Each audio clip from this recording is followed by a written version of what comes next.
चौहान साहब, एक बात कहूंगा, ये जो मोदी और योगी लगातार कहते हैं 70 साल में जो कांग्रेस ने गलती करी उसकी भरपाई कर रहे हैं, वास्तव में ही कांग्रेस ने गलती करी। वो जो नन्ना सा बच्चा चाय बेच रहा था स्टेशन पे, उसे तभी पकड़ लेते और उसे पढ़ाई में लगा देते तो आज देश बच जाता।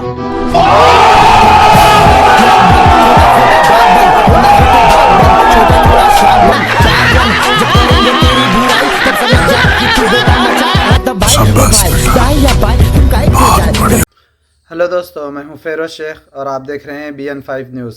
अगर आप भी गोदी मीडिया का विरोध करते हैं तो इस चैनल को सब्सक्राइब कीजिए, लाइक कीजिए और इस वीडियो के बारे में कमेंट बॉक्स में अपनी राय को पेश कीजिए।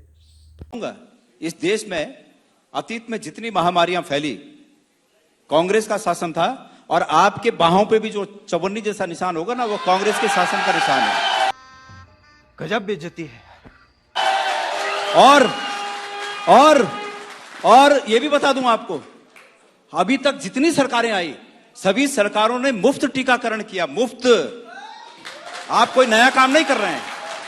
हां, ये जरूर है कि पहली बार हो रहा है कि अगर टीका भी लग रहा है तो उसमें प्रधानमंत्री जी की फोटो पहले दिख रही है कि भाई यही है, ये हैं करके आप बचे हो। ये नहीं रहेंगे तो ये जबरदस्ती किसी के मनस में बिठाया जा रहा है कि ये हैं करके ये टीका आया। और टीका कहां बना? कांग्रेस के द्वारा निर्मित प्रयोगशालाओं में टीका बना है।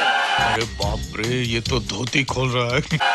आप भूल जाइए, आपने 7 साल में अगर एक नई प्रयोगशाला बनाई हो, भारतीय जनता पार्टी की सरकारों ने इस देश में कोई नया काम, एम्स कांग्रेस की देन है, तमाम प्रयोगशालाएं कांग्रेस की देन है। मुझे खुशी है इस बात की और कांग्रेस के शासन की देन है, लेकिन उससे बढ़कर यह बात है कि वो हिंदुस्तान की देन है, भारत की देन है। शाबाश बेटा, बहुत बढ़िया मुन्ना।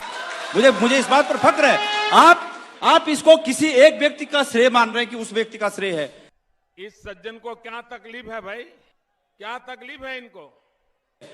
माननीय कौशिक जी, ये हमारी बाहों पर बने ये चवन्नी जैसे निशान ये दर्शाते हैं कि अतीत में भी ऐसी बीमारियां आई और उस समय की सरकारों ने बिना प्रचार के मुफ्त में पूरे देश के लोगों का टीकाकरण किया। शाबाश। केदारनाथ का पुनर्निर्माण, मैं केदारनाथ का अध्यक्ष था, श्वेता जी, मैं अध्यक्ष था वहां और प्रत्यक्षदर्शी हूं वहां का। और भगवान केदारनाथ की कसम खा के कह सकता हूं, वहां जितना पुनर्निर्माण हुआ हरीश रावत जी मुख्यमंत्री थे उनके कार्यकाल में हुआ। और आप लोगों ने पूरे देश को बताना चाहता हूं, मैं धन्यवाद देना चाहूंगा कि इस राष्ट्रीय चैनल ने मुझे यहां पर आने का मौका दिया। मैं आपके माध्यम से पूरे देश को बताना चाहूंगा, अगर उस केदारनाथ में कुछ बदलाव हुआ तो यह हुआ कि कांग्रेस के समय के पुनर्निर्माण के कार्यों पर जो शिलान्यास के पत्थर कांग्रेस के नेताओं के लगे थे, आपके नेताओं ने आकर उन पत्थरों को साइड करके अपना नाम लगा दिया। इसके अलावा कुछ नहीं किया आपने।